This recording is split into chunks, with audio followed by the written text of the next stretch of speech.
하나님 아버지 말씀 앞에 겸손하게 하셔서 우리 모두가 주님께서 하신 말씀에 귀 기울이게 하시고 그 가운데서 우리에게 주시는 말씀을 받아서 각자의 삶의 자리에서 순종할 수 있도록 도와주시옵소서. 아멘. 그래서 우리가 주님께서 약속하신 그 복된 약속을 받아 누리는 우리 모두가 되게 하여 주시옵소서. 예수님의 이름으로 기도합니다. 아멘.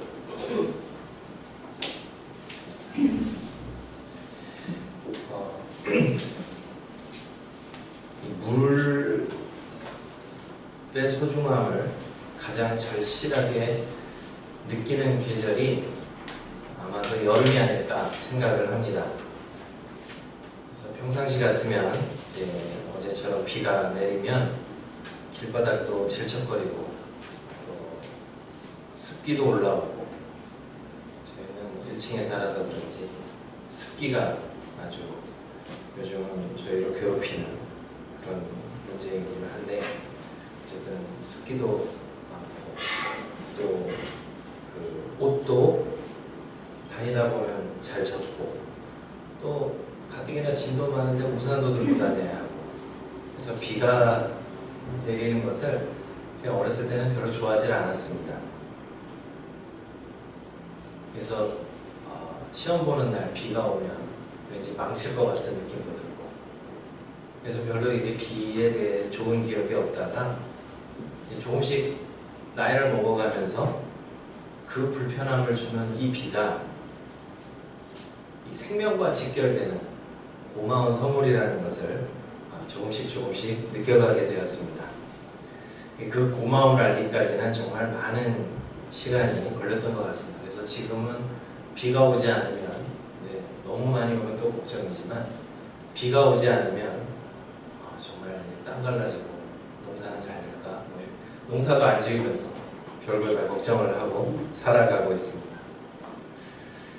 이 비의 고마움을 알기까지 이렇게 오랜 시간이 걸린 것은 아마도 오늘날 이 물, 이것이 이제 구하기 쉽고 또 흔하고 그러기 때문에 이 물의 소중함을 우리가 별로 그렇게 가슴 깊이 느껴보지 않기 때문에 그런 것은 아닐까 생각을 해보게 됩니다. 이스라엘 사람들은 달랐던 것 같습니다. 이 시편 42편을 보게 되면 이 첫 구절이 어떻게 시작하냐면, 하나님이여 사슴이 시냇물을 찾기에 갈급한 같이 내 영혼이 주를 찾기에 갈급하나이다 라고 노래하는 것을 보게 됩니다. 처음에는 그냥 단순히 좀 아름다운 문학적인 표현이 아닐까 이렇게 생각을 하지만, 정작 이것을 노래하던 사람들은 그의 삶 속에서 한 번쯤은 경험했을 법한 그런 아주 강렬하고도 생생한 경험이 아닐까 생각을 해보게 됩니다. 이스라엘의 기후는 크게 우기와 건기로 나뉩니다. 그래서 그 비가 많이 내리는 우기와 또 비가 거의 내리지 않는 그런 그 건기로 나뉩니다. 그래서 5월부터 10월까지는 건기고, 그래서 이 시기 동안에는 낮에는 매우 온도가 높고, 그냥 한마디로 고온 건조해서 평상시에 32도, 38도 이러다가 밤에는 기온이 뚝 떨어져가지고 아주 일교차가 큰 시기가 이제 5월부터 10월까지로. 그 다음에 이제 이때가 지나서 이제 소위 이른 비, 우리는 보통 이른 비 그럼 봄에 내릴 거라 생각하지만 우리 식으로 하면 이게 가을 비죠. 이게 이른 비가 내리고 나면 이제 우기가 시작이 되면서 그때부터는 또 이제 비가 많이 내리는 그런 시기입니다. 아마도 시편 42편에 사슴이 시냇물을 찾기에 갈급한 같이 내 영혼이 주를 찾기에 갈급하나이다 라고 노래했을 때는 아마도 이 건기를 배경으로 하겠죠. 그래서 뜨거운 날씨에 강과 시내는 마르고 땅이 쩍쩍 갈라지는 가운데에서 정말 그 목을 죽여줄 한 모금의 물을 찾아서 헤매는 그런 사슴의 모습을 아마도 시인은 그랬던 것 같고, 그리고 그 사슴의 목마름은 시인의 목마름하고도 직결되어 있지 않았을까 생각을 해보게 됩니다. 이런 분들에게 물은 정말 얼마나 소중하겠습니까? 3장을 펼치면 또 물이 등장을 합니다. 3장에는 예수님과 니고데모와의 대화가 나오는데, 여기서 물은 드디어 본격적으로 이 성령을 표현하는 수단으로 등장하기 시작합니다. 예수님께서 거듭나지 않으면 하나님 나라를 볼 수 없다 이렇게 얘기하는데, 이제 그것에 대해서 질문을 던지니까 다시 재차 설명하시면서 사람이 물과 성령으로 나지 아니하면 하나님 나라에 들어갈 수 없다라고 예수님께서 말씀하십니다. 이 물과 성령으로라는 말에 대해서 구구한 해설들이 있지만 사실 이것이 그 히랍 사람들이 자주 표현하는 두 단어를 통해서 하나의 내용을 설명하는 그런 그 문법적인 수단으로 볼 때 이렇게도 번역이 가능합니다. 사람이 물, 곧 성령으로 나지 아니하면 하나님의 나라에 들어갈 수 없느니라. 이제 조금씩 복잡한 이야기가 나올 것 같습니다. 근데 고등학교 때 저희 선생님께서 하신 말씀이, 사람이 대체적으로 오전에는 지성적으로 머리가 팍팍 돌아가고 오후로 갈수록 감성이 발달하기 때문에 복잡한 얘기는 오전에 하라고 하셨습니다. 그래서 저희 담임 선생님께서 시간표를 짜할 수 있는 권한을 가진 막강한 선생님이셨는데, 자기 반을 주로 국영수 과목을 오전에 배치하고 나머지를 오후에 돌리는 그런 그 특권을 주셨던 것을 기억합니다. 그래서 주일 아침 시간이니까 지성이 발달한 시간이기 때문에 조금 복잡한 이야기가 더 괜찮지 않을까 해서 이제 말씀을 드립니다. 어쨌든 요한복음 3장 5절은 물 곧 성령으로 나지 아니하면 하나님의 나라에 들어갈 수 없다 하면서 이 물과 성령을 굉장히 긴밀하게 연결하고 있는 것을 보게 됩니다. 그동안 요한복음을 읽으시면서 그냥 아마도 지나치셨지 않을까 생각을 하는데, 상당히 요한이 물이라는 은유를 잘 사용하고 있는 것을 보게 되죠. 4장에 가면 사마리아 여인과의 대화가 등장합니다. 그리고 그 대화의 시작은 물로부터 시작을 합니다. 예수님께서 여인에게 물 좀 달라. 과거가 한대수 씨 노래 같은 물 좀 줘서 뭐 이런 노래가 있었는데, 물 좀 달라 라는 말로 이 대화가 시작을 합니다. 그리고 이 대화는 13절 14절에 가면 다음과 같은 말씀으로 이어집니다. 이 물을 마시는 자마다 다시 목마르려니와 내가 주는 물을 마시는 자는 영원히 목마르지 아니하리니 내가 주는 물은 그 속에서 영생하도록 솟아나는 샘물이 되리라. 이 물이 뭘까? 라고 생각해 볼 때 우리는 이미 3장에서 니고데모와의 대화에서 이게 성경과 연관된 말이 아닐까 하는 것을 추측하게 됩니다. 5장에도 사실은 물은 살짝 나온 듯 안 나온 듯 지나갑니다. 소위 그 베데스다 물가에서 기적을 베푸시는데 물에 대한 이야기가 잠깐 나오는데, 여기서도 2장과 마찬가지로 예수님의 표적이 나타나는 매개체 역할을 하긴 합니다. 물론 2장보다는 관계가 좀 적습니다. 어쨌든 이처럼 요한은 그 복음서 전반부에서 계속 물을 굉장히 중요한 그 하나님의 은혜의 그 선물을 표현하는데 중요한 수단으로 사용하고 있는 것을 보게 됩니다. 물론 이제 의도가 보일 듯 말 듯 이렇게 나타나다가 이제 물에 대한 가장 노골적인 진술은 우리가 읽은 오늘 본문 7장 37절과 39절에 등장하는 것을 보게 됩니다. 명절 끝날, 곧 큰 날에, 아마도 이 명절 끝날, 여기 명절은 유대의 3대 절기 중 하나인 초막절을 가리킵니다. 곧 큰 날에, 아마도 이 큰 날이라는 표현을 사용하게 된 것은 이 절기 마지막 때에 이제 실로암에서 물을 길어다 제단에 붓는 의식이 있어가지고 그 군중들이 이제 함께 둘러서서 제단에 물을 붓는 이 의식을 배경으로 두고 있습니다. 어쨌든 예수님께서 말씀하시기를 누구든지 목마르거든 내게로 와서 마시라. 나를 믿는 자는 성경의 이름과 같이 그 배에서 생수의 강이 흘러나오리라 하시니, 이는 그를 믿는 자들이 받을 성령을 가리켜 말씀하신 것이라. 예수께서 아직 영광을 받지 아니하셨으므로 성령이 아직 그들에게 계시지 아니하시더라 하면서 전반부에서 뭔가 물로 표현하고자 했던 것이 무엇인가 하는 것을 아주 7장에서 노골적으로 제시하고 있는 것을 보게 됩니다. 요한복음 7장 37절에서 39절은 굉장히 짧은 세 구절이지만, 그래서 뭐 그냥 별 내용 없이 읽으면 그냥 그런가 보다 하고 지나칠 수도 있는 그런 본문이지만, 이 본문은 요한복음을 공부하는 수많은 해석자들에게 굉장히 어려운 문제를 안겨주었던 본문이기도 합니다.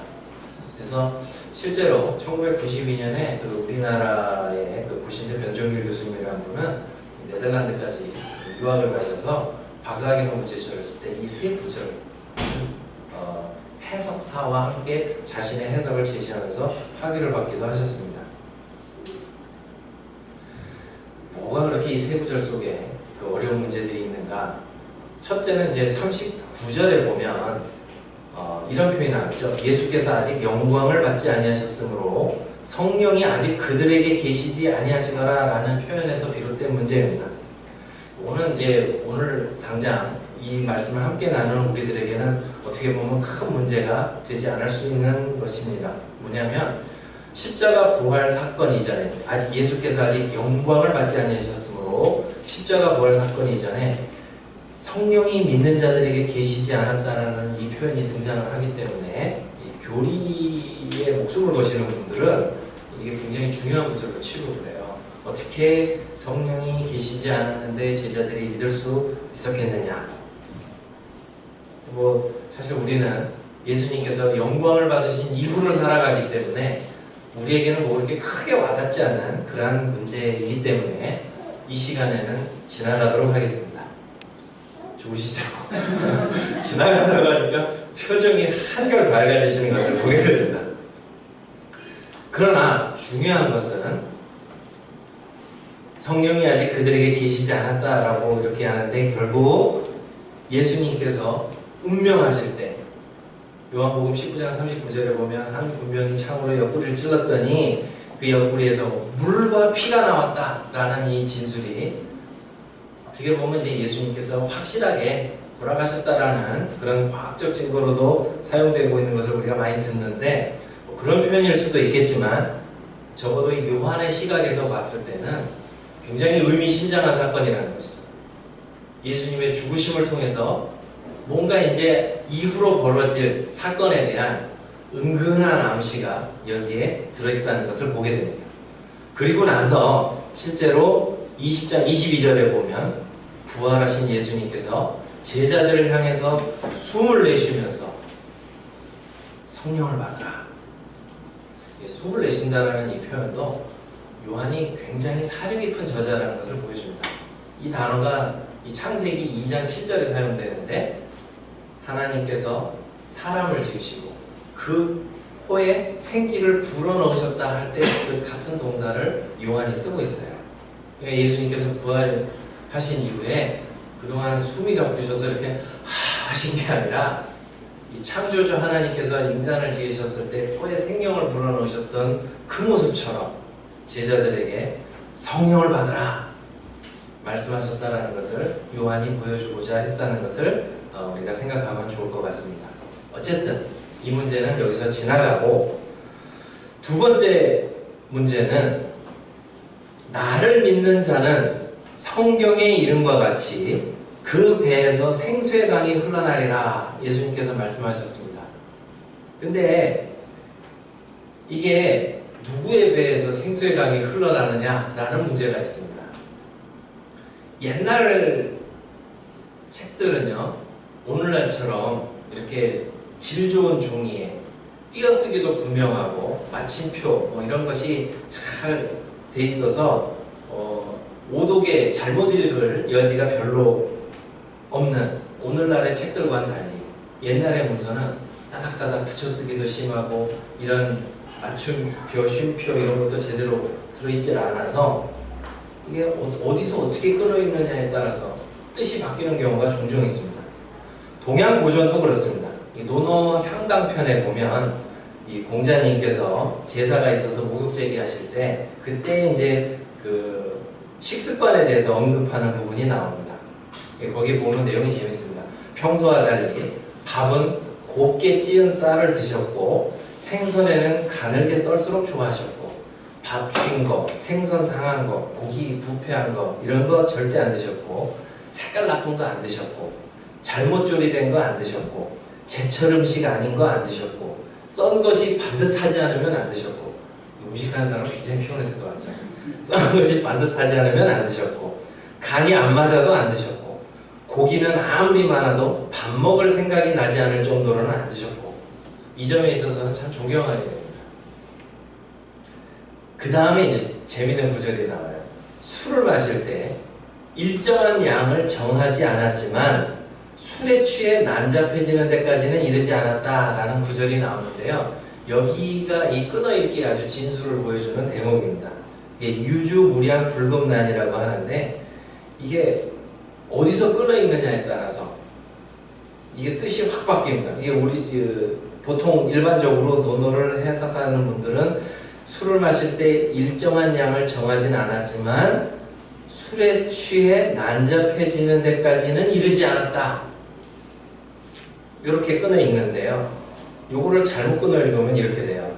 다만 술에는 양이 정해지지 않아서 술을 주지 않으면 난동을 부렸다.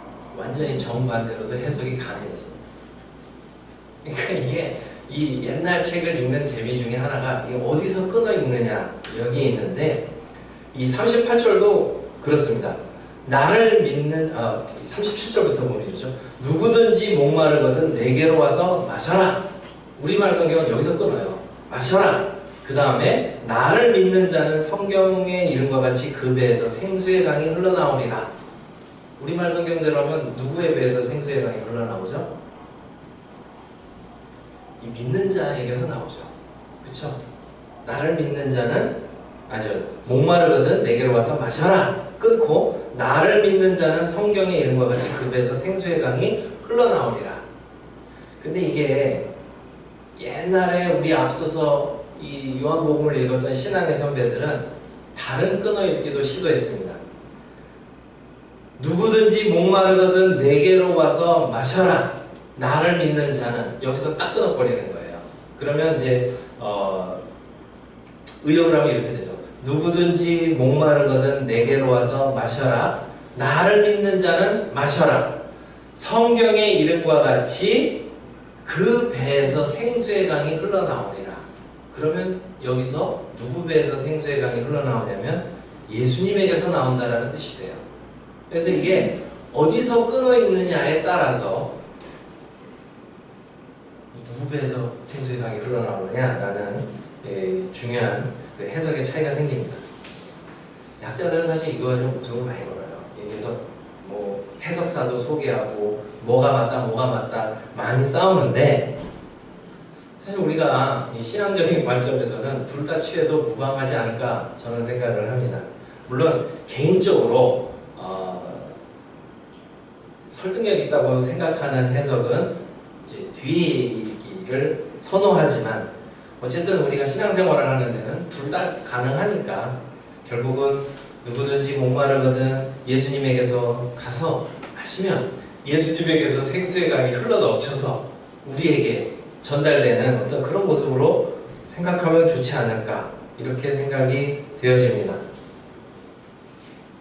세 번째 문제는 성경의 이름과 같이 이렇게 말씀하셨는데 이게 어느 성경 구절인지를 알 수가 없는 거예요.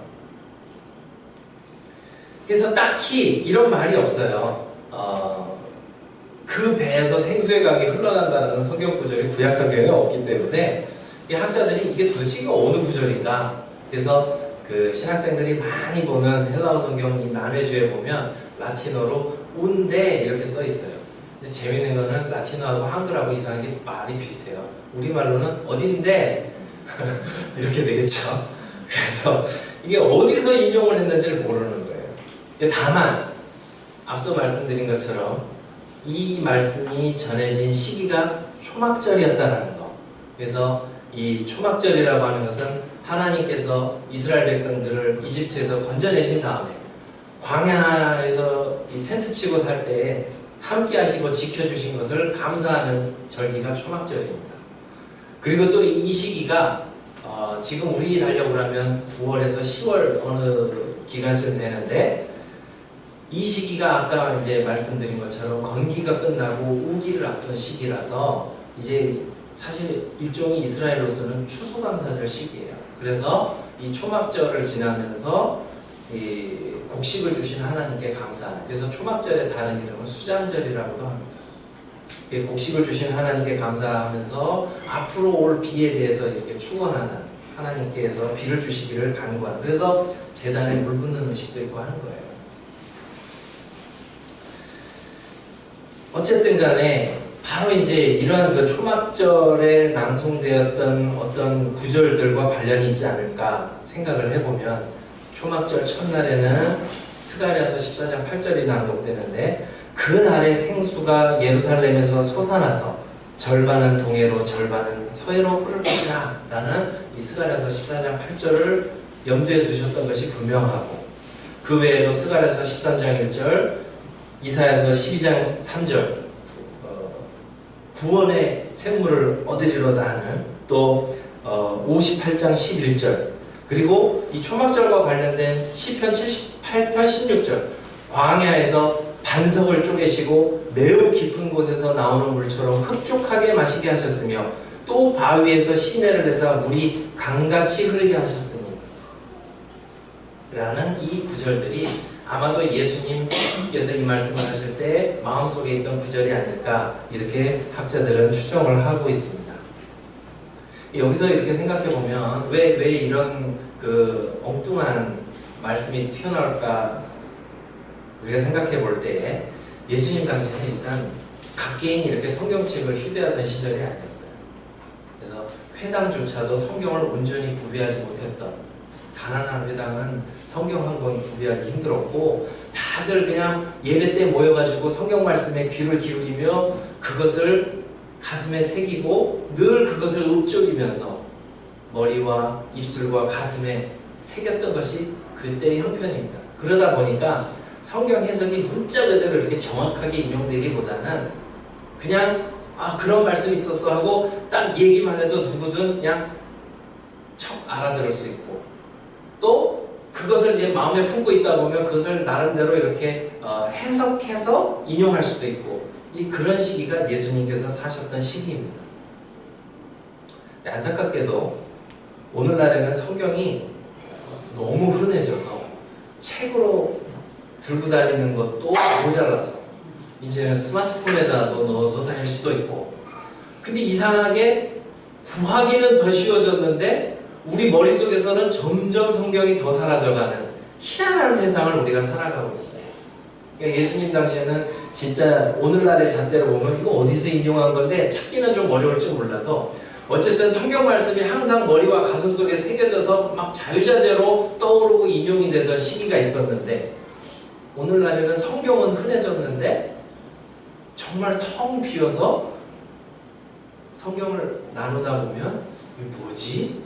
처음 듣는 얘기인데? 뭐 이런 세상이 찾아온 것을 볼 때 이게 과연 이 문명이 가져다주는 편리함이 꼭 좋은 것만은 아니구나 라는 것을 생각해 보게 됩니다.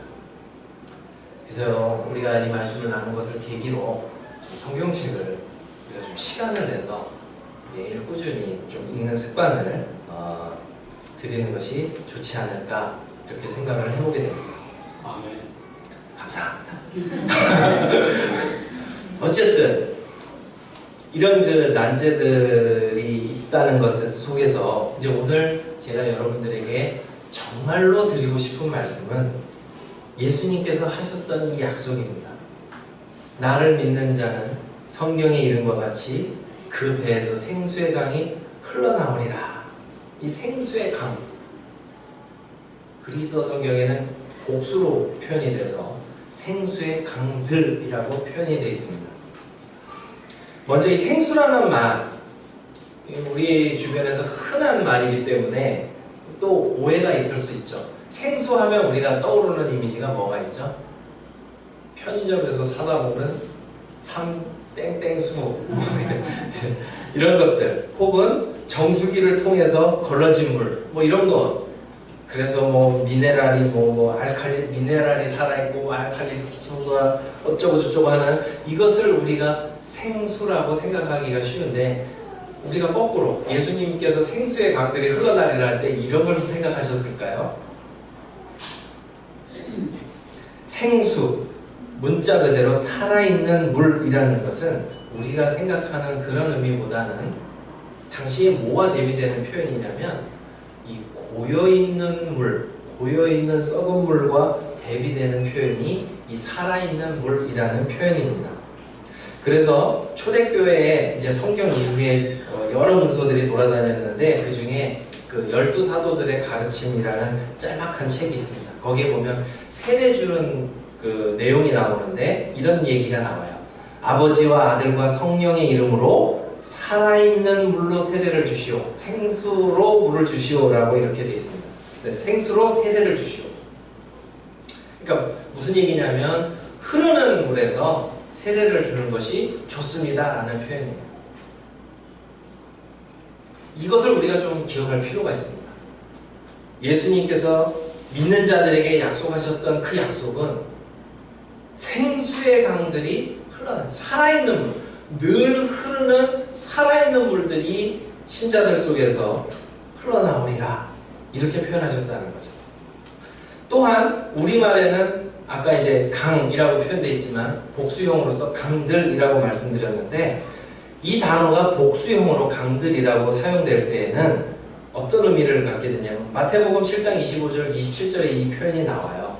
이 폭우나 홍수 뒤에 계곡이나 시내에 엄청나게 빠른 속도로 흐르는 거대한 물을 표현할 때, 그래서 마태복음 7장에 어떻게 나오죠? 비가 내리고 창수가 나고 바람이 불어 할 때 창수가 바로 이 단어예요. 강들. 그러니까 이 단어를 가지고 우리가 떠올릴 수 있는 이미지는 무엇인고 하면 늘 살아서 흐르는 물, 그런데 아주 역동적으로 그냥 비나 홍수가 그냥 팍 일어나가지고 이 계곡에, 한 달 뒤면 저희가 수련회를 가는데 어디로 갈지는 잘 모르겠습니다만 어쨌든 이 계곡에 아주 그냥 빠르게 많은 물들이 확 그냥 흘러넘치는 그런 이미지를 예수님께서 말씀하셨다는 거죠. 그게 예수님께서 신자들에게 주신 성령에 관한 약속입니다. 자, 그렇다면 우리는 과연 현실 속에서 예수님의 이러한 약속을 누리고 사는지 이 시간에 우리가 한번 생각해 볼 필요가 있습니다. 정말 우리가 신앙생활을 하면서 예수님께서 주시고자 하셨던 정말 이 살아서 늘 흐르는 역동적인 그런 강들을 누리고 사는지, 아니면 시편 42편에 시인이 노래한 것처럼 하나님이여 사슴이 시냇물을 찾기에 갈급한같이 내 영혼이 주를 찾기에 갈급하나이다 라고 외치며 살아가고 있는지. 많은 경우에 우리가 현재 어떻게 신앙생활을 하고 살아가고 있는가 하면 메마름 속에 허덕인 채 과거에 받은 은혜의 경험에만 머무르는 경우가 많습니다. 예수님을 만난 적이 있나요? 성령을 경험하신 적이 있나요? 하나님의 역사하심을 경험한 적이 있나요? 라고 물어보면 다 왕년회라는 말로 시작을 하죠. 내가 20대 때, 내가 청소년 때 언제 수련회를 갔었을 때, 그리고 모든 동사가 과거형이에요. 그때는 정말 기도할 때 눈에서 눈물이 퐁퐁 쏟아졌었고 가슴에 정말 참회가 일어났었고, 전부 과거형으로만 진술이 돼요. 내가 지금 현재 예수님이 이 약속하신 이 약속을 누리고 살아있는지 그 묻는 중요한 시금석은 몇 가지 테스트가 있어요. 여러분께서 가장 최근에 여러분 가슴을 울린 성경 말씀 어디입니까? 물어보면 아침에 피차 곤란해지기 때문에 더 이상은 안 묻겠습니다만 스스로에게 한번 질문을 던져보세요. 하나님의 말씀이 내 가슴을 울린 적이 언제였습니까? 내가 가장 최근에 응답받은 기도 제목은 무엇입니까? 나는 현재 무엇을 기도하고 있습니까? 내가 간구하는 것 주님께서는 어떻게 들어주셨습니까? 이상하게 과거는 화려한데 현재는 없어요. 예수님은 고여있는 썩은 물이 아니라 살아있어 늘 흐르는 역동적인 그런 강물과도 같은 성령을 우리에게 약속하셨는데 왜 우리는 늘 쫄쫄쫄쫄 아니면 그마저도 단수가 돼서 최악의 조건 속에서 신앙생활을 유지하고 있는지 우리는 이 시간 말씀을 통해서 자문해 볼 필요가 있습니다. 그분의 약속에 문제가 있을까요?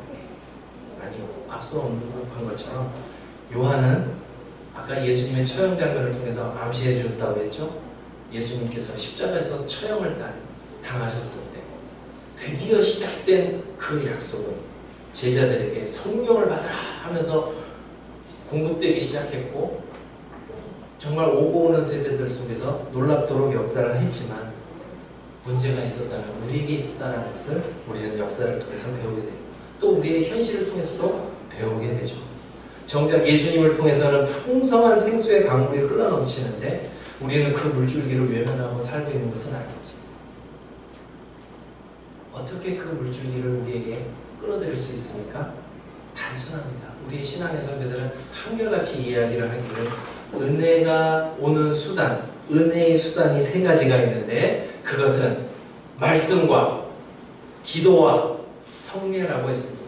이 성례라는 것은 세례와 성찬인데 이것을 경험하는 자는 예배겠죠. 그래서 은혜의 수단, 말씀과 기도와 예배가 있는데 이것을 소홀히 할 때 아무리 저 바깥에서 역동적으로 성령 선물이 폭포수같이 계곡을 그냥 휩쓸고 지나가는 그런 물처럼 지나가도 우리가 이것을 붙들지 않으면 우리는 늘 곤궁하고 갈급할 수밖에 없다는 것을 역사는 우리에게 이야기해주고 있습니다.